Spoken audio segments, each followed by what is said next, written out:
Anime fans அனைவருக்கும் வணக்கம். So இன்றைக்கி நம்ம ஸ்டெல்லர் ட்ரான்ஸ்ஃபர்மேஷன் சீசன் 6 எபிசோட் 28 தான் பார்க்க போகிறோம். போன எபிசோட் எங்கே முடிஞ்சிருக்கோன்னா, இவன் வந்து ஒரு காட் கிங்காக இருப்பானா. இப்போ பைபிளில் காட் கிங் ஆனோன்னு செய்கிற முதல் விஷயமே இந்த ஒரு சிட்டி அப்படிங்கிறத கட்டணும்னு சொல்லிட்டு வந்திருக்கான்ப்பா. அந்த சிட்டி எங்கே கட்டுறான்? டிவைன் ரெல்மில் கட்டுறான்.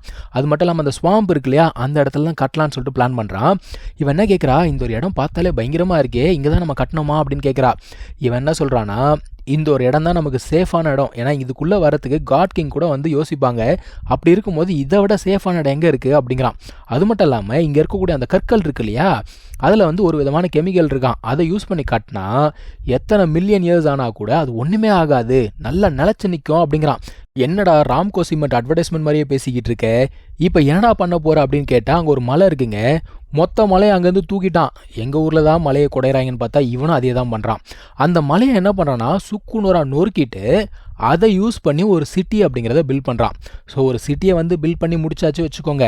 இதுக்கு என்ன பேர் வைக்கிறது அப்படின்னு கேட்கும்பொழுது, இந்த இடத்தோட பேர் வந்து பார்த்தீங்கன்னா மிஸ்ட் ஸ்வாம்ப். அவன் என்ன சொல்கிறா, இதோட பேரையை வச்சிடலாம் அப்படின்னு உடனே அதுக்கு வந்து மிஸ்ட் சிட்டி அப்படின்னு சொல்லிட்டு ஒரு பேரை வைக்கிறாங்க. இப்போ சின்னிவன் என்ன பண்ணுறான்னா, எல்லாருமே அந்த இடத்துக்கு கூப்பிட்டு போகிறான். அப்படியே ஆச்சரியமாக பார்த்துக்கிட்டே வராங்க. அடடா பயங்கரமாக இருக்கே அப்படிங்கிறாங்க. இந்த இடத்துல லிட்டரலாக பார்த்தீங்கன்னா கிட்டத்தட்ட 10,000 பேர் தங்க முடியும், அந்த அளவுக்கு பெருசாக இருக்குது. இந்த ஒரு இடம் தான் பார்த்தீங்கன்னா இவங்களுக்கான ஒரு பேஸாக இருக்க போது. இந்த டிவைன் ரெல்மில் இவங்களுக்கான ஒரு பேஸ் என்ன அப்படின்னு கேட்டிங்கன்னா இதுதான். அது மட்டும் இல்லாமல் பைபிளில் ஒரு சூப்பரான வேலையை பார்த்துட்டு வந்திருக்கு. அந்த 8 ஃபேமிலிஸ் இருக்காங்கல்ல, அந்த ஃபேமிலிஸோடைய வாசலில் ஃபார்மேஷன்ஸ் அப்படிங்கிறத கிரியேட் பண்ணிட்டு வந்திருக்கான். ஸோ 8 ஃபேமிலிஸ், மொத்தம் 8 ஃபார்மேஷன். அவன் என்ன சொல்கிறான், இந்த ஃபார்மேஷன் அவங்க என்ன பண்ணுறாங்க அப்படிங்கிறத வச்சு அவங்க நம்ம மேலே என்ன அபிப்பிராயம் வச்சுருக்காங்க அப்படிங்கிறத தெரிஞ்சுக்கலான்றான்.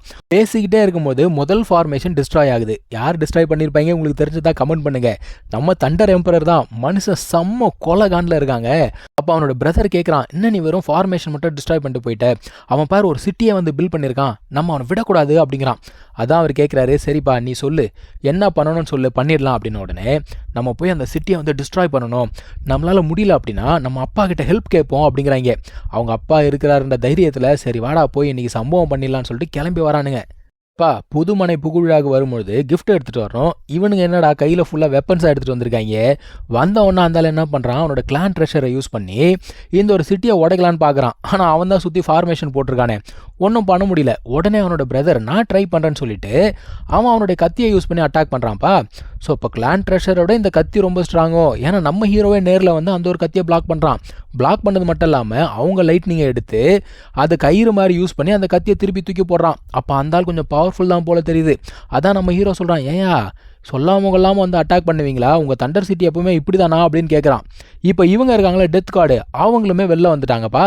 நம்ம ஹீரோ என்ன சொல்கிறான்னா, அந்த ஒரு 4 பேர் இருக்காங்கல்ல அவங்கள என்கிட்ட விட்டுருங்க, நான் பார்த்துக்கிறேன் அப்படிங்கிறான். அதாவது சார் இப்போ தான் காட் கிங் ஆயிருக்காரு. ஸோ அவரோட ஸ்ட்ரென்த்தை வந்து செக் பண்ணி பார்க்கணுமா. இவ பார்க்குறா, ரைட்ரா எனக்கு இந்த டீலிங் ரொம்ப பிடிச்சிருக்கு, இந்த கீழே இந்த குட்டி பிசாசங்கள்லாம் இருக்காங்களே அவங்கள நான் பார்த்துக்கிறேன் அப்படிங்கிறா.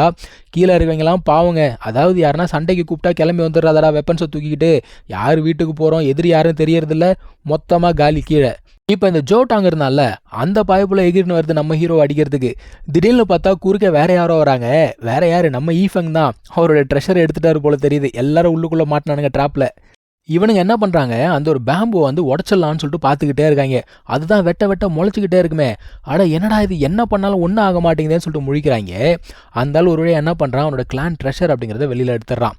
நீங்கள் எல்லாருமே சேஃபாக இருங்க, நான் வந்து எப்படியாவது இதை பிரேக் பண்ணிடுறேன்னு சொல்லிட்டு அந்த ஒரு ட்ரெஷரை இவன் என்ன பண்ணுறான், சார்ஜ் பண்ணிக்கிட்டு இருக்கான்.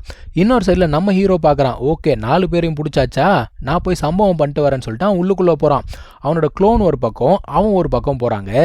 இவன் என்ன பண்ணுறான்னா ஸ்ட்ரெயிட்டாக அந்த ஒரு தண்டர் எம்பரருடைய பிரதர் இருந்தால அந்த இடத்துக்கு போகிறான்ப்பா. இவன் கொஞ்சம் ஸ்ட்ராங்கான ஒரு பர்சன். போயிட்டு என்ன சொல்கிறான், நீ வந்து நல்லா ஸ்ட்ராங்கான பர்சன் அப்படின்னு சொன்னாங்க, உன்னோட பவர் எனக்கு காட்டு அப்படின்னு சொல்லிட்டு சண்டை போடுறான். அந்த ஆள் ஆக்சுவலாக உண்மையாகவே தண்டர் சிட்டி ஃபேமிலிலேயே கொஞ்சம் பவர்ஃபுல் ஆள் போல் தெரியுது. ஓரளவுக்கு நல்லா சண்டை போட்டு சமாளிக்கிறான். இன்னொரு பக்கத்தில் இந்த ஜோட்டாங்னு ஒருத்தன் தான் பாருங்க, க்ளோன் கிட்ட சம்மடி வாங்கின்னு இருக்கிறான். அதாவது லிட்டரலாக சொல்லணும்னா பயப்புல கதறுது, இன்னும் எவ்வளோ நேரம், நீ எப்போ தான் உடைப்ப அப்படிங்கிற லெவலுக்கு கேட்குறான். கொஞ்ச நேரம் தான்டா சமாளிச்சுட்டு இருங்கடான்னு சொல்லிட்டு அந்த ஆளும் சொல்லிக்கிட்டு இருக்கான். இப்போ இங்கேயுமே வந்து பார்த்தீங்கன்னா சண்டை போய்கிட்டு இருக்கு. இந்த ஆள் என்ன சொல்கிறான், தம்பி உனக்கு எனக்கும் ஒன்றும் பெரிய வித்தியாசம் கிடையாது, நம்மளுடைய திறமெல்லாம் ஒரே மாதிரி தான் இருக்குது, ஆனால் எக்ஸ்பீரியன்ஸ் வேறு வேறு அப்படிங்கிறாப்புல. அதான் நம்ம ஹீரோ சொல்கிறான், ஐயோ ஓவராக பேசாத, நீ ஆக்சுவலாக வந்து டைம் ஓட்டிக்கிட்டு இருக்க அப்படிங்கிறது எனக்கு நல்லா தெரியும் அப்படிங்கிறான். ஸோ ஒரு வழியாக அந்த தண்டர் எம்பரர் பார்த்தீங்கன்னா அவனோட ட்ரெஷர் அப்படிங்கிறத யூஸ் பண்ணி எல்லாத்தையும் உடச்சி இவங்கள ரிலீஸ் பண்ணி விட்டான்ப்பா. இப்போ நம்ம ஹீரோ என்ன கேட்குறான், அன்றைக்கி ஏதோ ஒரு டயலாக் சொன்னேன், என்ன சொன்னேன், எம்பரருடைய ஸ்பேஸ் ஃப்ரீஸ் இருந்தால் கூட நான் வந்து ஈஸியாக எஸ்கேப் ஆகிடுவேன்னு சொன்னல, எங்கே எஸ்கேப் ஆக பார்ப்போன்னு சொல்லிட்டு அந்த ஒரு ஸ்பேஸை ஃப்ரீஸ் பண்ணி விட்டுறான். இப்போ இவங்களால டெலிபோர்ட் ஆகி வெளில போக முடியாது, ஆனால் பறந்து போகலாம். இப்போ அந்த தண்டர் சிட்டியோட செலஸ்டியல் இருக்கான்ல, அவன் வந்து சண்டைக்குள்ளே வரான். அவன் என்ன சொல்கிறான் அந்த பசங்கிட்ட, நீங்கள் ஒழுங்கு மரியாதை கிளம்பி போயிடுங்க, இங்கே இருந்தீங்கன்னா இந்த இடமே வந்து தரமாட்டமாயிடும் அப்படிங்கிறான். டே அப்பா சொல்லிட்டாரு, வாங்கடா கிளம்பி போகலாம் அப்படின்னு சொல்லிட்டு வேகமாக பறந்து போகிறாங்க. நம்ம ஹீரோ பார்த்துக்கிட்டே இருக்கான். ஓ தப்பிச்சு போயிடுவியா நீ அப்படின்னு சொல்லிட்டு அவன் இருந்த இடத்துல இருந்து டெலிபோர்ட் ஆகி அவங்க முன்னாடி போய் நிற்கிறான். அவனுங்களுக்கு ஒன்றும் புரியல, என்னடா ஸ்பேஸ் ஃப்ரீஸ் இருக்குது, இவன் எப்படா டெலிபோர்ட் பண்ணுறான் அப்படிங்கிற மாதிரி யோசிக்கிறானுங்க. ஐயோ இவங்கிட்ட மாட்டிக்கூடாது, வேகமாக போ அப்படின்னு சொல்லிட்டு போகிறாங்க. இப்போ இவன் என்ன பண்ணுறான்னா இவங்களையும் சேர்த்து ஃப்ரீஸ் பண்ணிடுறான்ப்பா.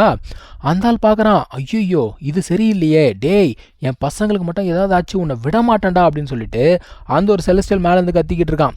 நம்ம ஹீரோ பார்க்குறான், ரைட்டு இன்றைக்கி உங்கள் ஃபேமிலியில் ஒரு காட் கிங் கம்மியாக போகிறாங்க அப்படின்னு சொல்லிட்டு அந்த ஜோட்டாங்க இருக்கான்ல அவன் கதையை முடிச்சு விட்டான்ப்பா.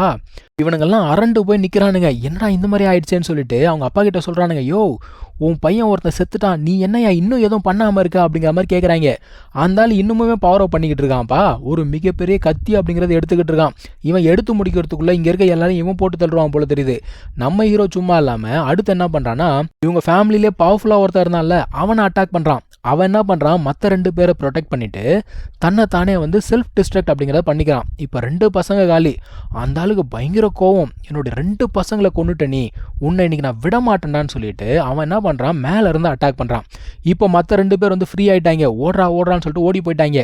இப்போ நம்ம ஹீரோ என்ன பண்ணுறான்னா அந்த ஒரு அட்டாக்கை தடுக்கணும் அப்படிங்கிறதுக்காக ஃபார்மேஷன்ஸ் அப்படிங்கிறத போடுறான்.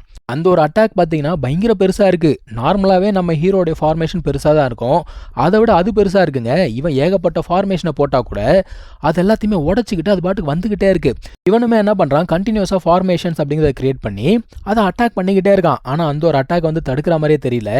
நான் கூட நினச்சேன், ரைட்டு இன்னைக்கு ஹீரோ கதையை முடிச்சு விட்ருவாங்க அப்படின்னு நினச்சேன். அவன் அதுக்கெலாம் அசரா மாதிரி தெரிலங்க. அவன் என்ன சொல்கிறான்னா, இன்றைக்கி பார்த்துட்றேன், நானும் பார்த்துட்றேன், செலஸ்டியலோட பவர் என்னங்கிறது எனக்கு காட்டு அப்படிங்கிறான். என்ன தில்லு பார்த்தீங்களா தலைக்கு. 2 பேருமே கோலவெறி கொண்டு அவங்களுடைய மொத்த பவரை யூஸ் பண்ணிக்கிட்டு இருக்காங்கப்பா. ஸோ சண்டை வந்து எந்த பக்கம் போக போகுது, யார் ஜெயிக்க போகிறாங்க தெரியலேன்னு சொல்லிட்டு நம்மளும் பரபரப்பாக பார்த்துக்கிட்டே இருக்கும்போது திடீர்னு ஒரு குரல் கேட்குது, போதும் நிப்பாட்டு. ஏன்னா அந்த ஒரு செலஸ்டியல் மவுண்டன் அப்படிங்கிறது வந்துடுச்சு. டிவைன் ரெல்ம்குள்ளே அது வந்துடுச்சுன்னா யாருமே சண்டை போடக்கூடாது. அதனால் போதும் நிப்பாட்டு அப்படின்னு சொன்ன உடனே அந்த செலஸ்டியல் அப்படியே நிப்பாட்டிடுறாங்க. ஸோ இதோட இந்த ஒரு எபிசோட் முடிஞ்சிச்சுங்க. நம்ம அடுத்த எபிசோடில் மீட் பண்ணலாம். தேங்க்யூ ஸோ மச் ஃபார் வாட்சிங். Take care. பை.